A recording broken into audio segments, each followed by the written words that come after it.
Баршаңызға сәлем достар, менің YouTube каналыма қош келдіңіздер. Бүгін өте дәмді және тойымды болатын бауырдан торт жасайтын боламыз. Егер рецепт ұнап жатса, лайк басып, комментарий жазуды ұмытпаңыздар. Видеоны соңына дейін көріңіздер. Енді бауырымызды дайындаймыз. Осылайша төрт бұрышты бөліктерге бөліп аламыз. Керек емес жерін алып тастаймыз да блендермен жақсылап тұрып езіп алатын боламыз. Егер блендер болмаса, мясорубканың көмегімен де тартып алсаңыздар болады.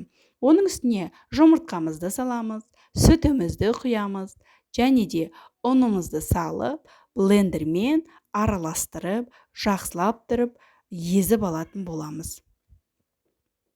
Барлық керек заттарды описание бөлімінде қалдырып кететін боламын. Езіп болғаннан кейін үстіне сұйық майымызды құямыз. Оны да қасықтың көмегімен жақсылап тұрып араластырамыз. Енді дәміне қарай тұзымызды, бұрышымызды салып араластырып аламыз. Міне салмамыз дайын болды. Енді қызып тұрған табамызға бірінші күлшені пісірген кезде ғана май жағып аламыз. Осылайша ожаудың көмегімен массамызды құямыз. Осылайша жан-жағына жайып шығатын боламыз.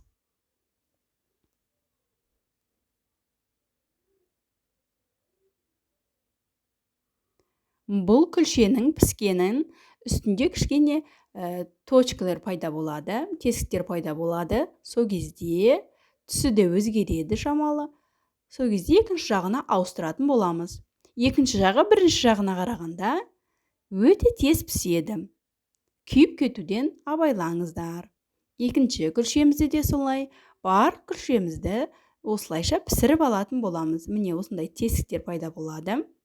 Сол кезде екінші жағына ауыстырамыз. Енді салмамызға кірісетін боламыз. Ол үшін қызып тұрған табамызға майымызды құямыз. Осылайша пиязымызды турап алып саламыз. Үстіне сәбізімізді үккіштен өткіземіз де. Барлығын 5-10 минуттай жақсылап тұрып қуырып алатын боламыз. Енді бауырдың тортын жасауға кірісеміз. Ол үшін майонезімізге сарымсағымызды үккіштен өткізіп, мен бұл жерде 2 сарымсақ қолдандым. Сіздер егер де сарымсақ ұнатсаңыздар, 3 де қолдансаңыздар болады. Жақсылап тұрып араластырып аламыз. Менде 8 штук күлшедей шықты. Міне майонезіміз жағып, үстіне салмамызды салып, бір ас қасық салма кетті менде. Барлығын рет-ретімен салып, дайындап аламыз. Ең соңынан біз піскен жұмыртқаны төкіркіден өткізіп алып, үстіне әсемдейтін боламыз. Сіздер қалауларынша әсемдесеңіздер болады. Міне осындай болып шықты. Өте дәмді шығады. Қазір кесіп көрсететін боламын. Міндетті түрде жасап көріңіздер. Өте дәмді шығады. Рецепт ұнап жатса, лайк басып, комментарий жазуды ұмытпаңыздар. Ас болсын.